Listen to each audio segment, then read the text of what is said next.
To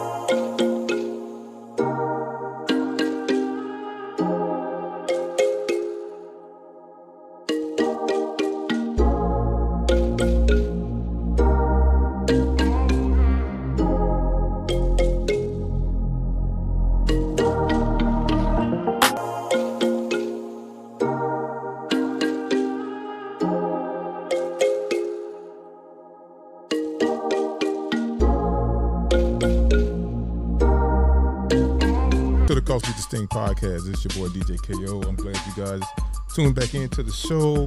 Today we got a special show for you guys today, but before we get started, I'd like to wish everybody happy holidays. You guys been out in them streets. Last week was a rough week for me because I didn't get no Christmas gift. So shout out to everybody that didn't get Christmas gift. Hey, I didn't get no Christmas gift. I told my wife and my kids, I said, next Christmas, y'all ain't getting nothing else no more. So shout out to everybody. Had an awesome holiday. We're approaching New Year's, and hope you guys have some New Year's resolutions. Have your, what is that called? Your boards, your projection boards that you want to project. That's going to happen in 2022. Shout out to you guys that's doing that.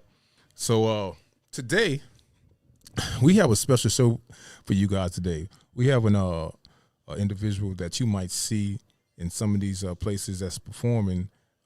She's a individual that has a certain look about herself that is unforgettable. So I'd like everybody to welcome to the show Miss Brendalynn Mckinny. Hello.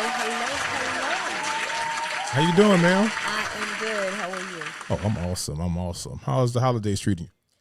Hot. Hot?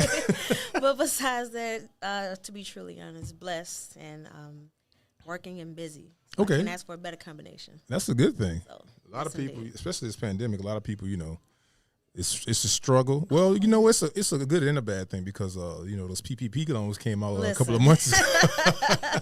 Listen. So it's a good and a bad thing. So, yes, indeed. So New Year's. You have any New Year's resolutions coming up? My New Year's resolution is to go and get and claim everything, every seed that I have sown. Okay. For my entire years of breathing. Okay, that's a lot. I mean, go at it with a vengeance. Okay, that's dope. So that's dope. That's my New Year's resolution. So let's jump into it. So Brendalynn, where are you from? I'm from Houston. H-Town. H-Town. Born and raised. Born and raised. Born and bred. Yep. So let me ask you this, because I talk to people all the time, and as far as when it comes to individuals that live in Houston, that's from Houston, they have a different perspective on different things because Houston is like a major city, right? Right. Major metropolitan city, and when it comes to say art, they have a different mindset because everything was already here when they was in high school, right. junior high, college, whatever. Have you ever thought about leaving the city? Oh yeah. And going other places to do what you do? Meaning like living? Living. Yes, and yes, I have. Okay. For many reasons, mainly because I'm not a stagnant person. Okay. Not to say that I don't love home. I love Houston. Okay. But I also think that there's other opportunities in other places. I love to travel anyway. Okay. Just to meet new people, network. There's so many different people in the world. You know what I mean? And so if you don't expand, if you stay where you are, you can't grow. You can't learn anything outside of what you already been taught or what have you. So I actually, one of the places I was going to move was Atlanta, and decided just to stay at home and travel until, mainly because of music. Okay. Atlanta's a big place for music. Okay. So, I mean, it's not out of the question, but yeah, I definitely thought about moving. Because I see that because so to the people that don't know Brendalynn, she's a jack of all trades. So Jill. I'm sorry, Jill. You're right. I'm sorry, Jill. Shout out to the Jills. Hey, I forgot. We're in 2021. Shout out to the Jills. Hey, all right. Yeah. So look, you're a Jill of all trades. So correct me if I'm wrong. Okay, you're a singer. Correct. Songwriter. Correct. Actress. I'm working on it. Working on it. Oh. I'm an actress on stage. Yeah. Okay. All right. Let's see. What else? Don't help me. I got it. Hold on. There we go. Ex-athlete. That's right. So you still? I still work out. Okay, but for as competition wise, You don't do that. I run on the court if they'll let me. Oh, okay. Really? Oh, I'll run if they let me. Yeah. Creator. That's right. Okay. So did I miss out on anything? I mean, if we just want to go down, I do hair. I Hey. do I do customs. Pretty much it. Hustler. That's Okay. it. Whatever I put my hands on and set my mind to, I can do it. But most people that know you, they know you as a singer. That's right. Singer-songwriter. That's right. So where did that start? Like, where did that passion start? Probably when I was about 3-4 years old. I mean, as a lot of stories, PK stories. Oh, you're a PK. Oh, my goodness. Shout out to the PKs. Yeah. We already know what them PK. Not your typical. Okay. But, I mean, growing up as a PK, singing in church all the time. Okay. I had myself, my sister, and 2 of my cousins. We all had a small group, a 4-piece group called the Determinations. And so I was about maybe 4 or 5 when I put myself in the group, let's put it like that, because they didn't even want to let me sing. I was too small. Michael Jackson. So I was about 4 or 5. Okay. We did that for a few years. My dad took us to different places performing. So at that point, I think music was just in me. Like, it'll be times they'll try to leave me, and I'll be in a cold sleep. I'll wake up and be like, nah, I'm singing with y'all today. So right. I think I actually, music was always in me. I think I actually grasped the passion of it when I was about 14, okay. and I wrote my first song and produced my first record when I was 14. So that's when I grasped the passion of music. Oh, that's dope. Yeah. So let's go back to that group thing. The name is dope in itself. The Determinations, yes. Right? So you was the baby, I take it. I was the baby in the group. So you always got bullied before. That's right. Before bully was a thing. That's right. So outcast. Right. You was an outcast. Okay. Yeah.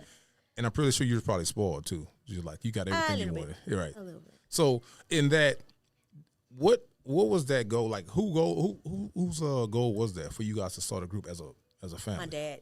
He was our Matthew Knowles. Oh, he was a man. See what I'm saying about Houston? Y'all had that's what I'm saying, because like it's like stories like that. You had many Matthew Knowles type, right? Because they had that market. Right. Early in the 80s, I don't know your age. I'm going to tell your age, but early in the 80s, early in the 70s, 90s, they had that market for music. Right. Like any other state, like I'm from Louisiana, they still don't have a market for singing. I mean, to an extent, you know what I mean? You got your jazz and all this. Like when I go down there on Bourbon Street, they got their drums playing on the street. They got different, though. I'm talking about professional. I'm talking about making real money. I ain't talking about hustling. I was going to say music is New Orleans. Oh, yeah. Professionally, you might be right. Yeah, but before it's with that goal, it's your dad came up with that. Yeah. And y'all brought into the idea. Well, y'all had to do it. Well, kind of, yes and no. We wanted to do it. Okay. I mean, well, yeah, because if we're at church and they call us up, we go. Right. You had to, right. So from there, my dad's like, all right, we're going to be here. All right, cool. So we were excited. We were young. We were excited just to be doing something that we love to do. Okay. So, and I mean, we love Jesus at the same time. So it was absolutely. a no-brainer. Absolutely. Yeah. So I take it was gospel music that you guys were singing. Gospel music. So now transition.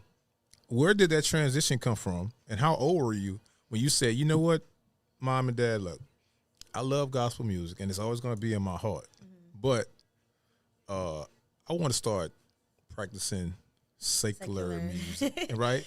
Well, the good thing about my household, we were very balanced. My dad's side of the family was holiness or hell, right? And my mom's side was more jukebox, small club, whatever. So I had the perfect balance, because my mom wouldn't let my dad actually put us on that strict path to where we had to do this and we had to do that. Okay. We had to, so it's a perfect balance. I think, so I wasn't restricted from listening to 97.9 and all of those different things. So once I got exposed to just other type of music, I started just gaining an ear for music of my own, and listening to what my friends were listening to at school and stuff like that. I started falling in love with R&B, like certain groups, certain artists. And from there, like I said, when I was about 14, I got introduced to, his name is, we call him Uncle Dave Donaldson. Okay. And so that was my dad too. Okay. So once I got introduced to him, he produced a record for me, and he was like, okay, write. So I'm like, okay, I'll go write, because I used to always write the lyrics down to other, people's stuff. So I'm like, okay, I'm gonna try this writing thing. So I just started writing, and my first single was called The One. And after that, I'm like, okay, this makes sense. Okay. All right, I like this. And so from there, it just became a love for me, just love music, period. I was really a love person. So a lovable person. Although I may not have experienced it, but I saw it, and I've always been wise beyond my age. So Okay. I always saw it enough to be able to write to it. So let me ask you this: it's a two-part question. As far as influences, I know you're an influencer. As far as from who influenced you, as far as with your songwriting, like who do you like to mimic? Because I know you're your own brand, and you do your thing on your own. Far as songwriting, who do you like to mimic or their style? And far as your performance style, like who do you like? Of course, outside of Beyonce, of course, everybody like Beyonce, duh. Yeah. But outside of Beyonce, who like do you think that your style mimics? The first part of the question, writing wise, it's always been Joe, it's always been Tank, and it's always been Babyface. Really? Those are my top. Oh, you like writers. love songs, like Yeah, those are my top 3 well, writers. really a freaky love song. Yeah, yeah, yes. So those are the off top. I mean, there are like some behind the scenes, like Jonte Austin and stuff like that. Great writers. And as far as performance wise, I would have to say Michael Jackson. Michael Jackson? Like just the Okay. energy and just the energy. Like if I had to go back, I would say him, Prince, just like the whole, they don't care who's watching, just do it. Yeah. You know what I mean? Like, I was looking at some stuff from Michael Jackson the other day. I was looking at one of those unsung type deals, and I'm like, even though this is 2021, but Michael Jackson was like he was way before his time. Like he was doing things like not just from the outside of music, but like within music, like far as buying his masters back and publishing, owning his publishing and buying other people's publishing and stuff like that. Yep. That was dope. Creating that future. Yeah, You're securing the future. Right. Yeah. That's dope. That's dope. So let me ask you this. So your stage name is Brendalynn Mckinny. All right, go ahead. So I'm working on it. I'm trying to figure out. I like Brendalynn. Okay. And I also like Brendalynn Mckinny, but I feel like it's long. It's super long. Right. But I'm like, there are really no rules to this music thing anymore. It is what it is. What made me want to go with Brendalynn Mckinny is because when you type in Brendalynn in Google, there was someone else that was coming up. Okay. Well, I guess she got tired of seeing me. I got tired of seeing her. She went and changed her name to Brenda Space Lynn. So now when you go and Google me, it brings me up. Brendalynn, okay. So I'm like, okay, well, maybe I can keep my name. Okay, well, that's good But marketing so too. it's still in the air. I'm still trying to figure out if it's going to be Brendalynn or Brendalynn Mckinny. So where's the term legs come from? Well, I've always had a night. I ran track. Okay. It's pretty much I ain't gonna say all my life, but a lot of my years. I ran track, so people have always said you have nice legs, blah blah. So, but I was one, like even in school, believe it or not, I never showed them. Like I was never really a shorts person, nothing like that. But I ran track, so of course I had those track legs. The older I got, my best friend, he got me back into fitness. And so I'm like, you know what? I do have some nice legs. So once I started really Oh, you just said it to myself. to myself. I do have nice legs. Yeah, they are pretty nice. So let me, you know what? Branding is everything. And so that goes with the creative side of me. And so I'm like, okay, well, I need something to brand. Okay. And of course, forgot Tina Turner. How could I forget Tina Turner? That's one of my performers. Right, with the legs also. Right. Right. So I'm like, if she could do it, you know what I mean? So I know she has insurance and all of that stuff. So that really kind of What you mean insurance? What you she mean? has insurance on her legs. Really? Yes. I did not know that. Yes, she does. What you mean? Like if they get If something cut happens off to or her something? legs, she gets paid. Oh, I didn't know that. Yes. Oh wow, I didn't know Yeah, that. she has insurance. So if they get cut off. But yeah, if something happens, Right. So I was like, I didn't know that. So I was like, well, I out. have to think of something super, super dope. Okay, if I'm gonna brand my legs, what the heck can I? Like, I can't just say legs. It has to be something. It has to be a reason. It has to make sense. Okay. So I thought, and I came up with less excuses given to sweat. So with that, it's like, what do I do with that? Like besides showing off, you said less excuses given. Oh, sweat. it's an acronym. It's an acronym. I got you. So that way, when I market it and I brand it, won't just be, oh, this is a girl with the legs. No, I also have a meaning now. I got you. That makes sense. So now it's, all right, she's not just legs, but she's a motivator. She's an inspirer. Right. You know, whatever the situation is, it makes sense versus just me out here being half naked showing my I got you. Yeah, so. I got you. Yeah. So let me ask you this. So, I got to always bring it back to the church and everything, I'm pretty sure your parents saw you perform before, right? Yes. And the performance that I've seen, you was... Jerry. What's the term? What's the I was clapping. I was you was a no. I was praise dancing. you was classy, but you was exposed a little. but not bad, Ooh, but exposed. not exposed, but like, whatever. So how do you explain that to a pastor when his daughter? Well, like I said, he had to kind of get used to it because I grew up in a house where my mom, she wasn't gonna stand it. Like, Okay. let these girls live. I have an older sister, and her thing was let these girls live. Okay. He didn't want to, because his family was the whole, we couldn't even wear pants type thing. But she wasn't gonna stand for it. Okay. So he had to get used to it. So by the time that I got older or whatnot, he literally was already on board with, all right, she's living her life as long as she's respectful. I did what I was supposed to do as a man of God, Right. to bring her up and hope that she do the right thing. Okay. And not just go overboard and do everything in taste. Right. Right. So let me talk about the business side of it. So I know because with this music thing, a lot of people they get into it for the love for it, or they have a talent, or they just could sing, whatever, but they don't understand the business side of it, right? And like we were talking about earlier, briefly, we talked about branding, talked about marketing, stuff like that. Did anybody in your household teach you that side, or you had to learn that just in the business? I learned it in the business. I Okay. learned through trial and error. I learned through listening to certain people. I learned through just going through it. Okay. And So- I learned from other people's experiences. So what are some things that you learned? Because I want you to express that to people that's up and coming, that see you, especially young women. They see you and they have a gift, and they just don't know how to market themselves at all, or they just don't know. So are you willing to give some tips or some tools that you learned in the business, where it could help them or benefit them going forward? Basically, I would say know who you are, understand who you are. Once you do that, everything will kind of fall into place. Everybody else will fall into place. Like I said, marketing and branding is a key. Depending on how you market yourself is how people will perceive you. How you carry yourself is how people will perceive you.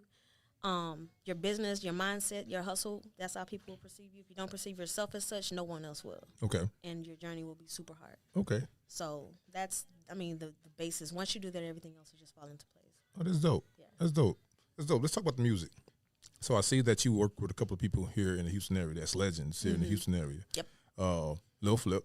Yep. Right. Guy. What's his rap name? It was Lil Flip, but he called himself something. Cloverland. Clover? Cloverland. Oh, Yeah, yeah. Cloverland. Clover. Shout out to everybody that's old. Look. Shout out to everybody that know about Lil Flip. Hey. I spill drink on my shirt. I can do that. Yeah. You work with Zero, Yes. Mo City Don. Yeah. All right. Psycho Kid. Yeah. So how was that working with those guys, for as collabing with those guys? How was that?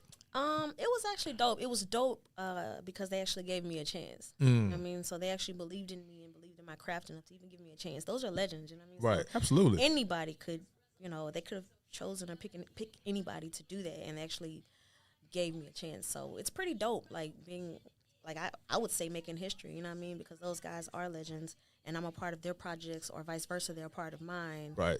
And, Because the reason why I asked that, because like you said, they gave you opportunity. That's one. Right. But when people get the opportunity, they really not prepared for that opportunity. They might get in there and they say, like, for instance, like right now, who hot in Houston? Hot artists other than Drake, that's from Houston. He ain't. Well, he has a Claim he has a big affiliation in Houston. Give me a rapper outside of Zero. What's his name? You That's got hot. Propane. You got Propane. You got Travis Scott. Say Travis Travis Scott. Scott. Travis Scott. So say if somebody at Travis Scott saw a local artist who's a female and she jamming, right? And Travis might be like, "Yo, I like her," but most people don't be prepared. Like they say, "Okay, I want the opportunity. I'm on the gram, blah blah blah, whatever." But they not prepared. right. So how did you like really prepare for that? Because that's like at that time in the 90s, Lil Flip was like universal. He was that guy. Right? It was like it was Cash Money. It was No Limit, UGK. right? UGK, and then it went to Lil Flip, then the Ghetto Boys and all that stuff, right here in Right. Houston. So how did you like? Because that's like star status, kind of sort of. Right. You know what I'm saying? During that time, it's star status. And even Zero now to a degree. You know what I'm Right. saying? Even though he a hood legend, Right. but he's still real right. famous. So how did you feel as a young woman going into that situation? I like to say some people just got it. Some people just have it. Some people have. You hear people say that it factor. It'll be times or moments I'll be in that mind state, like, why me, or how could I do this, or whatever. But as soon as that opportunity comes, it's like almost like getting on stage. I go into a whole nother person. Okay. A person, and when I'm out, like, oh, I just did that. Like, did I just, you know what I mean? So it's like sometimes you just have it. And I feel like if you have it, if you get into a situation, you're back against the wall, because a little flip or a zero actually be on the album, and you know, tripping is like, maybe it's not for me, right? You know what I mean? Or maybe you need just a little bit more work until you get it, right? Or you have it, because once you miss an opportunity, it might not come. Right? It might not come again. So you have to seize that opportunity and step into it. It's almost like walking through your door, right? I mean, if you miss it, then what? You're right. I see you. She preaching up here. Your door. Hey, I see you. Shout out to all our religious people out there. Hey. But no, look. I want to ask this because I always thought about this. You know, in my mind, I think I'm a singer, right? All right. I can't sing. I'm wondering what they call a shower singer. Shower singer. Oh yeah. You know. Yeah. It could be gospel or R&B, whatever. But you sing. I'm singing. So. Preparation. When you walk on that stage or in front of that crowd, what is your preparation? Because like I used to be an athlete, right? Before I even got on that field, I was nervous. Yeah. Even though I know I could do what I could do, but I was like until I get hit or catch the ball, whatever. But how is that preparation, or how is that feeling when you see people walking out, the light shining on you, and you like the smoke coming, you like I got to get in my mode.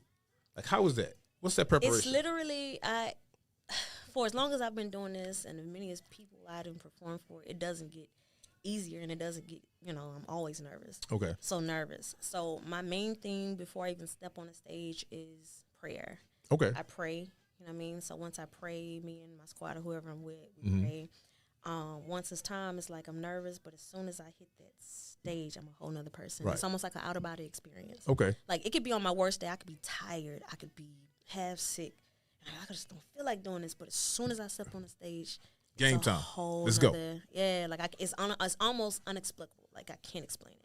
It's like that track. It's like competition, basically. Yeah. But you're competing against yourself. Yep. Am I going to top that next performance, right, or am I going to do that? And to be quite honest, it's almost like right now I'm at 13 every Sunday, and I've been doing it since July. I'm not gonna lie, I'm tired. Okay. But it's like it's almost like walking into a job that I ain't gonna say dread, but you don't want to go into every day. Right. But work has to be done. Right. So when I get there, when I walk there, I may not be 100%. Mentally. Mentally, yeah.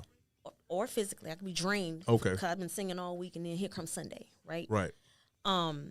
As soon as I open my mouth, maybe midway by the end of that song, like I said, that out of body experience takes over. Right. And I don't care what happened, how I felt, because of whatever that's already in me that's ready for greatness is there. It's gonna shine, because at the end of the day, you get one shot before people turn their back on you. Absolutely. You get one shot before they make fun of you or whatever the situation is. So it's like you cannot drop the ball on any opportunity. Right. And I think with that mindset, along with just the love and the greatness that I know that I'm headed towards, it overtrumps all of the rest of it. Well, it goes back to I don't know if you've ever seen the movie 8 Mile. Oh yeah, Eminem. He said you only get one shot. You only get one shot. Do not miss your opportunity to blow, because opportunity come once in a life. I know. But actually, this is how I think God works. Right. This is my preaching moment. Shout out to my preaching moment. Y'all ready? Get your Bibles out right now. Turn to. But I think this is how God works. God works in our weakest moments. That's right. Right. So I think in the Bible it says. I think in the Bible it says He's in our weakness He's our strength. He's our strength. Right. So whenever we weak, we feel like we're doing something, but when we feel like we can't do it no more, that's when comes in and He gives you the rest. Right. That's how I think that God works. That's right. In every situation in life. Because He already knows you're tired. He knows. Right. Right. But and you don't want to do this. Also great. Right. Right. Right. And you're doing it for His good. Oh my goodness. Hey, we preaching up here. Hey. Listen, you took the word right out of my mouth. That's right. You listen. I ain't. Don't shout right now. It don't take nothing but a little bit. So look, you know what's funny? Have you ever got in the spirit while you had a show? Like, I don't know if you ever been to a Charlie Wilson show. Oh yeah. but Charlie Wilson, like, Oh, he don't care. Fantasia's good for it too. I was at Zulu Ball about 3 years ago, and Charlie Wilson, you know, he does his thing, but he started telling his testimony, you know, how he got recovered off of narcotics or whatever. But he went over, right? He only had 45 minutes, but he went over like to hour and 30. The people had to tell him to stop. Yeah. Like, he like went to church. Listen. Church. Fantasia's good for it too. By the time she take them shoes off, she'll go into a whole worship. That's what you remind me of. You got a Fantasia spirit. I've heard that one. Yeah, you do have.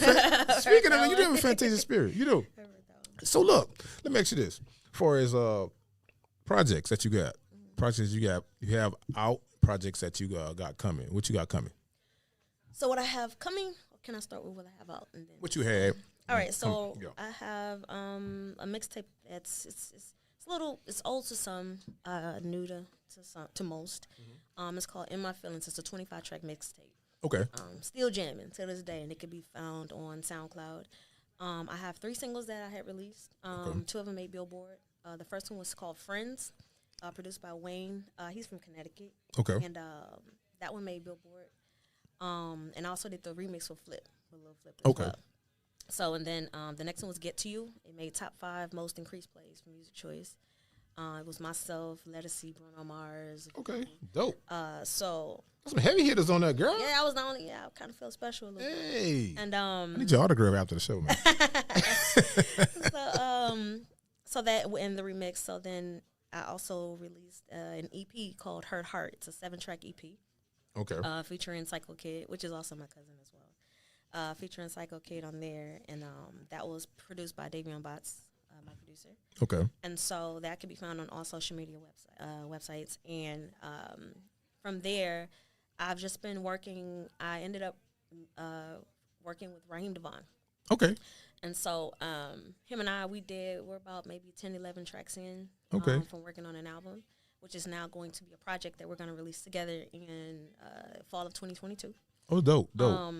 But meanwhile, before that, springtime of 2022, he's going to release a collaboration project with himself, myself, and a few other artists. I have a song on there as well that's releasing in the spring. Oh, that's dope. So that, and then I'm also working with a guy named David. He's from LA. He does scoring and syncing for film. Okay. So I've been working on production. That's where the money is. For film. Oh, yeah. No, you know what? It's look, a whole nother experience. That's where the money. No, when I say that. So the reason why I say that, I don't want to cut you off, but the reason why I say that, I have a friend, right? That's a producer. He does production for, like, rappers, whatever. So he did a film, regular film, and all he did was he did 2 tracks, and the track was just like a little cricket sound. $100,000 every month. They could play 5 seconds of it. I was like, hold up, we in the wrong business. Yes, for real. A month. Yep. He getting that check every month just for a 2-second sound bit. That's it. I said, oh my goodness. That's it. That's where the money is. Scoring and filming. So I've been blessed to run across him. We're about 6 records in right now. And so now I'm also working on my own project. I just released a single called DM. Okay. Which is direct messenger. But like DM, like slide in the slide DM. in my DM. Hey. Exactly what it is. So, Okay. So I released that. I'm about to do a re-release on it, as well as release my visual for it, which I just shot in New York about 2 weeks ago. Okay. Featuring an actor. His name is Tobias Trevelyan. Okay. From New York. He's been on a plethora of Sisters, Empire, all kind of stuff. But he was graceful enough to grace his presence in the video as well. But we're releasing that in January. I believe there's going to be a premiere, so I'll keep you posted on that. Yeah. So I'm excited about that. So once we do that, it's just pretty much I'm in a mode of rebranding and reconstructing what Brendalynn or Brendalynn Mckinny is. Right. And so I think it's going to be a really good 2022. So let me ask you this. I know you have a lot of projects. You got a lot of stuff coming, and that's dope. You know, much love to you. Shout out to that. I thought you grinding in the hustle on, you know what I'm saying? Much love to that. So do you plan on leaving the city and you know, doing your thing? I do, to be honest with you. That's my plan. Do I feel like I have to? No, but depending on all of this flying and corona stuff. You know what I mean? I do need to get somewhere stable where I could literally consistently work and not have to travel so much. Yeah. Just to do what I need to do. And to be honest, Houston might not be where it needs to be. And I have to be totally honest with myself about that. Yeah, Houston is. I love it's Houston. It's something coming. Yeah, you know but what it's I mean? not. And it has the potential. Right. But the resources are so like, all right, I got this, but you can't. Right. I mean, no, and it's just what it is. Right. And it has been that way. And quite frankly, everybody knows that you go somewhere else, you receive so much more love. Oh, so absolutely. Much more, you know what I mean? So absolutely, I'll come back. Yeah. I said, look, I'm gonna reference another Bible scripture. You know, I'm on a Bible scripture today. Yeah. Hey, a prophet is never welcome in his home. Yeah. Jesus wasn't he from Jerusalem or something like that? Yep. Something like that. Yep. And they didn't welcome him, so he got kicked out and had to come back. He went tripping. But that's just what it is. You're not welcome. I mean, not welcome, but you're just not received in your own place where you're born and raised. Because you become so accessible or so. That's just like, even with me, my story is, although I don't consider myself a cafe singer or a restaurant singer, I do it because I love music, and because I asked for it, and it's also it's preparation for myself. Right. So why not, right? But it's so easy to get sucked into that you forget the actual path that you need to be taking, and so that consumes a lot of the time that you should be putting towards being who you are as an artist. So, I said that to say, I don't want to be, oh, that's just Brendalynn. I'll go see her next week. I ain't gonna make it this week. I just gonna say she's gonna be there next week anyway. Right. I want to be like, dang, is this week? I gotta go. Let me take off work because I don't know the next time I'm gonna see her. You know what I mean? I want it to be that way versus that's just Brendalynn.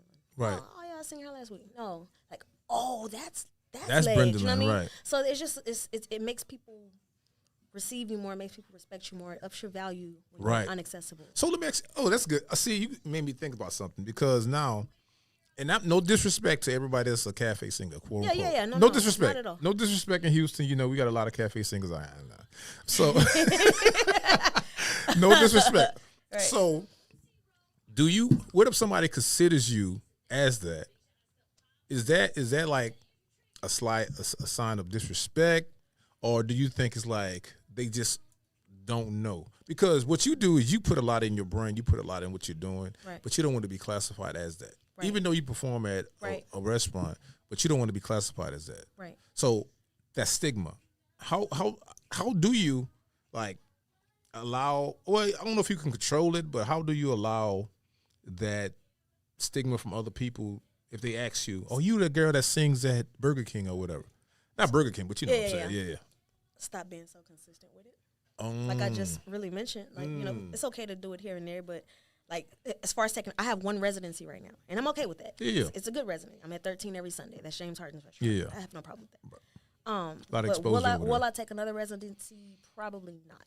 Because, and not this, like I said, there's nothing against doing that. It's just that that's not my path. Right. You know what I mean? I love my R&B songs. I love my covers, but I have my own music that I want to sing. Right. I have my own stuff that I'm trying to do. So if I get stuck there, like I know me, and you just have to know who you are. I know me. The money could get good, you know, the little fans here and there, that can get cool, and you get comfortable, and then you forget where you're really supposed to be going. And so now this is taking over. And you're still, and 2 years later, you're still singing at Burger King. Yeah, versus singing. Because one thing I did notice, and one thing I had to tell myself, and as soon as I said it, the door started opening. I said, all right, I'm tired. I'm tired of doing the same old thing. I'm tired of singing the same old songs. At some point, I'm going to just stop. Okay.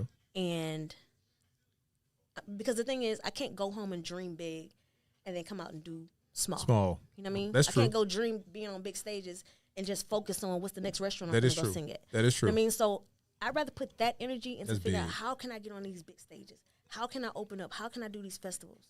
Just put that, and eventually, and as soon as I did it, I got a call for I had did it before, but a Florida festival that's coming up. Okay. You know what I mean? So that was the first one. And so it's just like, boom, already, like as soon as I made the declaration. Right. So, I mean, but that's big though. Yeah. Because that's big because, man, I know a lot of people that's doing, you know, great things in the city. You know, they're doing great things and they, you know, they concentrate on their focus, they concentrate on their craft, stuff like that. But it goes back to kind of what you were saying, like they have this ideal in their head, but they're dreaming big, but they're going back consistently to this one. To the same, right. This someone. So people know go to you. Jamaica. I really want to go to Jamaica, but I'm cool in Galveston because it's right there. I ain't got to go. I ain't got to buy no plane tickets. Yeah, you know what I'm saying? Don't do Galveston. It's right here down the street. It's easy. I can get there. I can go right on. That's the beach. Cool. Right, but it's not Jamaica. How do I get to Jamaica? That's heavy. How do I? What do I have to do? Do I have to mindset? Yeah. Mindset. It's a mindset. Mindset. So let me ask you this before we get out of here. Manifestations. Do you manifest that thing? Do you manifest things? Excuse the braces, y'all. Manifest things. Yeah. So, what's funny about that? The significance in that is my cousin, the one I told you, she was in our group when we were young. She passed away 2 years ago, right? Ever since then, I literally have been catching the numbers 1111, 111, 222, or 444 every day, daily. Right. And at first, I wasn't into that. I wasn't into the whole, whatever. Yeah. But at some point, it stops being a coincidence and it wakes you up. Like, okay, this is no longer. This is 2 years later, and yet and still. So I did a little research and stuff like that. So I was like, okay, well, it doesn't hurt. If I'm literally looking at this number every day, it doesn't hurt to manifest something or to speak something, over my life at that moment. Like, take that time to do that. So for I know for sure the last year, I've literally been consistently manifesting the exact same thing that I have wanted to happen. And I've seen step by step, small, a passageway opening up to that. Okay. You know what I mean? So, yeah, literally every day. Okay. What's your vision board look like for 2022? now hold up. Before you say anything, I'm going to let you wait. Vision board for 2022, because the thing what happens is this. Everybody that comes on here, and whatever they say, it's going to come to manifest. It happens. Mm-hmm. We just have that spirit over here. That's what we do. You know what I'm saying? So anything that you say on this show is going to happen. It has to happen. Okay. So be careful what you ask for, because God going to give it to you. Cool. So what is that? Vision board 2022. Go ahead. So in a broader perspective or a broader category, I would say health, wealth, and prosperity. Okay. To start. Not only that, but my family will be there. My family and my friends will be there to also witness health, wealth, and prosperity. Okay. For 2022. Okay. I'm going to be specific about it for 2022. Talk about it. Health-wise, my brand, my legs will always be successful. My branding. The legs. My music, the legs. I mean, yeah I got you. The music. You know what I mean? It'll inspire. It'll literally take me from where my family don't have to struggle. We don't have to, go through some of the things that we've already been through. Right. You know what I mean? Prosperity is setting the standard for my future. You know what I mean? So that's just an overall thing that I would say my vision board is. Oh, that's dope. Yeah, if I was to just literally break it down, it'll be get more on my fitness, because I've been kind of slacking a little bit. Well, it's the pandemic, you know what I'm saying? So, we all are. More on my fitness, tighten up just on myself as an artist.